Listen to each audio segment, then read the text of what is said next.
Today I'll walk you through how to restore deleted records in Airtable, step by step. If you find this helpful, be sure to like and subscribe, and let's get right into it. First, open your browser and go to Airtable.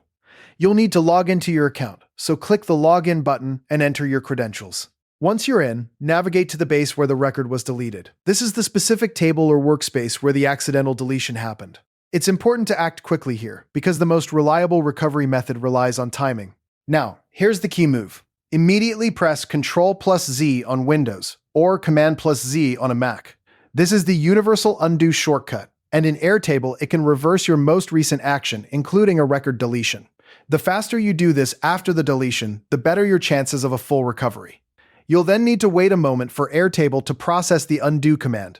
Depending on your internet speed and the size of your base, this might take just a second or two.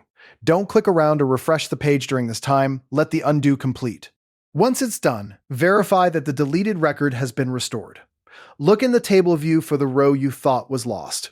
If it's back, great, but don't stop there. Take a moment to review the record and ensure all the data is intact. Check each field, especially if the record contained attachments, long text, or linked records. Occasionally, undoing a deletion might not bring back every single piece of metadata perfectly, so a quick scan saves you headaches later. If everything looks correct, you're in good shape. Finally, save any additional changes if needed. While Airtable auto-saves most actions, if you've made last-minute edits or adjustments to other records after the restore, it's wise to let those sync by simply clicking away or closing the base properly. And that's it.